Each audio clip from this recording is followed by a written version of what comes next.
today we're discussing the all important topic of self-abandonment because of motherhood.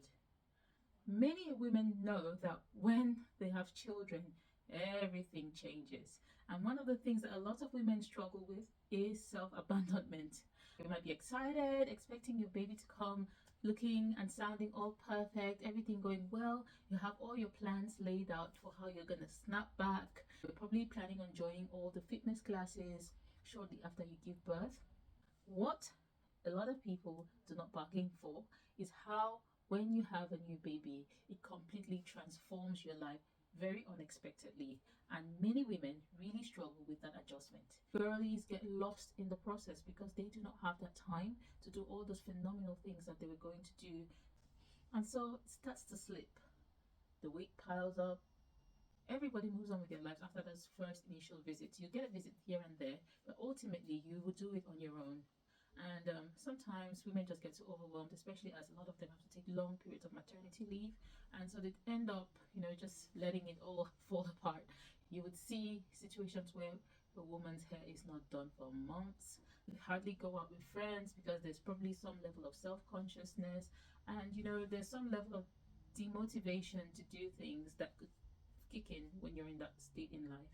And so I'm going to give you a few tips on how to avoid self-abandonment.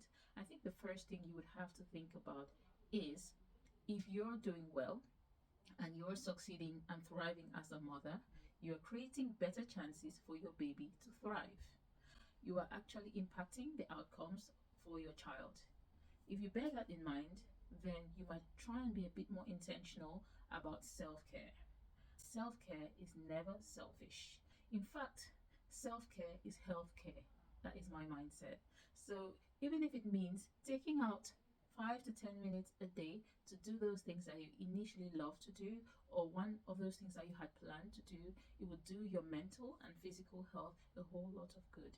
Sometimes you just have to be intentional that today I'm going to wake up, I'm going to get dressed, I'm going to clean myself, I'm going to have a shower, I'm going to put my hair together looking nice, and I'm going to go for a 5-minute walk. If you start off with 5 minutes, you'll be surprised that when you go out into the street, you put your baby in a stroller, you will meet someone out there who might also have a baby in a stroller, or some old person who would just love to talk to someone. And then you would have the opportunity to have an adult conversation. I often hear a lot of girls with kids say, "Oh, I'm a mom, so I can't meet my friends. I'm a mom, so I cannot do the things I enjoy. I'm a mom, so I cannot hang out. I'm a mom, I'm a mom, I'm a mom." I do understand being a mom is hard. But what's even harder is actually denying yourself of all pleasures that you previously enjoyed just because you have become a mom. When you do that, there is a slim chance that you might start to resent your children, because you could deny yourself all this stuff, but when your children grow up and get to 18, they're going to go live their lives. You might pick up your phone and call them, and they're on holiday in the Maldives, and they might not want you to come.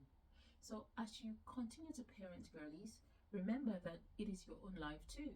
So you need to find that balance between parenting, seeking your own joys out of life, while making your worthy sacrifices of motherhood.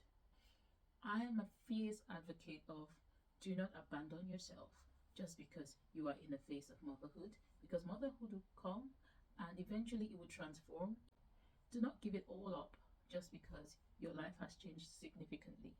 Find ways, find people who would help, find people who would support. Pray about it if you're struggling mentally. And if it's too much, maybe you need to see a professional. Maybe you need to see a coach who guides you through the processes of create time for self and then for family. Do not self-abandon because of motherhood. Take out time to do the things that bring you joy and pleasure, so that ultimately you bring a wholesome, fulfilled mother to your family, so that they enjoy you more and you have a more fulfilling motherhood experience.